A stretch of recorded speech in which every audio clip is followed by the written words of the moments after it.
हृदय रोग एक सूजनकारी बीमारी। इसके सही बचाव शोध हमें क्या बताते हैं? सूजन की बीमारी, हृदय रोग की, कार्डियोवैस्कुलर रोग की बीमारी के लिए तो अच्छी खबर बताते हैं। अच्छी खबर यह है कि एंटीऑक्सीडेंट और उसके सहयोगी पोषक तत्व धमनी में सूजन के इन सभी कारणों को दूर कर सकते हैं या बड़ी संख्या में कम कर सकते हैं। सैकड़ों चिकित्सीय अध्ययन बताते हैं कि अतिरिक्त पोषक तत्व के सेवन से हृदय रोगों में उल्लेखनीय लाभ होता है।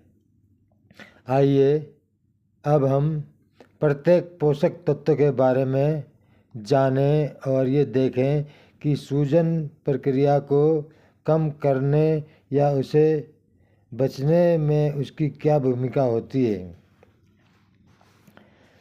Vitamin E. जब धमनियों के कठोर होने की प्रक्रिया में अवरोध उत्पन्न करने की बात आती है तो विटामिन ई सबसे महत्वपूर्ण एंटीऑक्सीडेंट की भूमिका निभाता है। विटामिन ई द्वारा शक्तिशाली सुरक्षा उपलब्ध कराने का प्रमुख कारण इसका वसा में घुलनशील होना है। ये खूबी इसे कोशिका भित्ति के भीतर सबसे शक्तिशाली एंटीऑक्सीडेंट बनाती है। दरअसल विटामिन ई खुद को एलडीएल कोलेस्ट्रॉल में घोल लेता है। प्राकृतिक एलडीएल कोलेस्ट्रॉल की कोशिका झिल्ली में विटामिन ई की मात्रा जितनी अधिक होगी, एलडीएल कोलेस्ट्रॉल का ऑक्सीकरण उतना ही कम होगा। प्राकृतिक एलडीएल कोलेस्ट्रॉल जहाँ भी जाता है, विटामिन ई भी उसके साथ साथ जाता है। जैसा कि मैं पहले बता चुका हूँ, यह समझना महत्वपूर्ण है कि एलडीएल कोलेस्ट्रॉल स्वयं धमनी में कभी ऑक्सीकृत नहीं होता।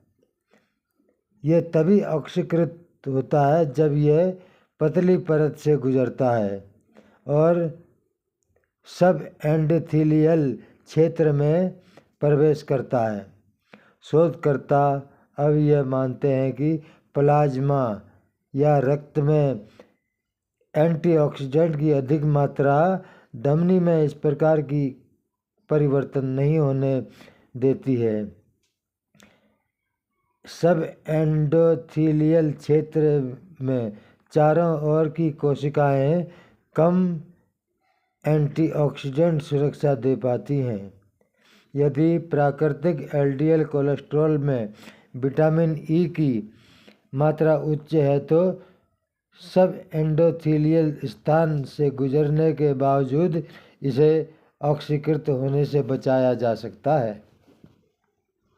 याद रखें, सफ़ेद कोशिकाएं मोनोसाइट्स प्राकृतिक एलडीएल कोलेस्ट्रॉल का सिर्फ परिवहन करती हैं, उसे बनाती नहीं हैं। इस प्रकार एलडीएल कोलेस्ट्रॉल को परिवर्तन से बचने पर सूजन की प्रक्रिया शुरू ही नहीं हो पाती है। Vitamin C. हाल ही के अध्ययन बताते हैं कि पानी में घुलनशील होने के कारण विटामिन सी प्लाज्मा या रक्त में एक बेहतर एंटीऑक्सीडेंट की तरह काम करता है। विटामिन सी के अतिरिक्त पोषक तत्वों की बदौलत एंडोथेलियल सुरक्षित रहकर अपना काम करती है। याद रखें कि एंडोथेलियम में गड़बड़ी ही सूजन प्रक्रिया का प्रमुख कारण होती है। धमनी की इस पतली दीवार को सुरक्षित बनाए रखना ही सबसे महत्वपूर्ण काम होता है। अनेक अध्ययन भी ये बताते हैं कि विटामिन सी के अतिरिक्त पोषक तत्व या तो कार्डियोवैस्कुलर बीमारियों से बचाते हैं या इसकी आशंका को ही कम कर देते हैं। यह भी सिद्ध हुआ है कि विटामिन सी प्लाज्मा और सब एंडोथेलियल क्षेत्र में सामान्य एलडीएल कोलेस्ट्रॉल को ऑक्सीकृत होने से बचाता है। विटामिन सी का एक और लाभ यह है कि इसमें विटामिन ई तथा अंतरा कोशिकाओं ग्लूटाथियोन को पुनर्जीवित करने की क्षमता होती है, जिससे इसका इस्तेमाल बार बार किया जा सकता है। ग्लूटाथियोन सबसे शक्तिशाली अंतरा कोशिकीय एंटीऑक्सीडेंट है और यह प्रत्येक कोशिका में मौजूद रहता है। जिन मरीजों को कोरोनरी आर्टरीज डिजीज होती है, उनकी कोशिकाओं में ग्लूटाथियोन की मात्रा स्वस्थ व्यक्तियों की कोशिकाओं की अपेक्षा काफ़ी कम होती है। यह एक महत्वपूर्ण एंटीऑक्सीडेंट है क्योंकि यह सब एंडोथेलियल क्षेत्र के आसपास वाली सभी कोशिकाओं में पाया जाता है। जब आप शरीर में ग्लूटाथियोन, सेलेनियम, विटामिन बी2, नियासिन और एन एसिटाइल L-सिस्टीन को बढ़ाने वाले तत्वों का सेवन करते हैं तो आप पूरे शरीर के एंटीऑक्सीडेंट सुरक्षा तंत्र को मजबूत बना रहे होते हैं। बायोफ्लोवोनोइड्स। जिन फलों और सब्जियों का आप सेवन करते हैं उनमें हजारों बायोफ्लोवोनोइड्स पाए जाते हैं। एक पदार्थ नियम यह है कि आप जितने अधिक रंगों के सब्जियों और फलों का सेवन करेंगे, उनमें उतने ही अधिक बायोफ्लोवोनोइड्स होंगे। इन शक्तिशाली एंटीऑक्सीडेंट में एलर्जी रोधी और सूजन रोधी गुण भी होते हैं। उदाहरण के लिए रेड वाइन तथा अंगूर के रस में पॉलीफिनोल्स होता है जो एलडीएल कोलेस्ट्रॉल के ऑक्सीकरण को रोकता है। ये एंडोथेलियम की रक्षा में भी मदद करता है।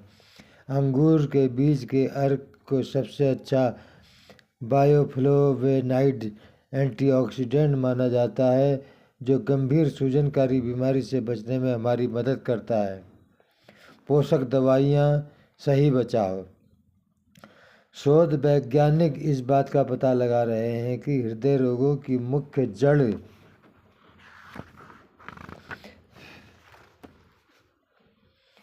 ऑक्सीडेटिव तनाव के कारण हुई सूजन होती है।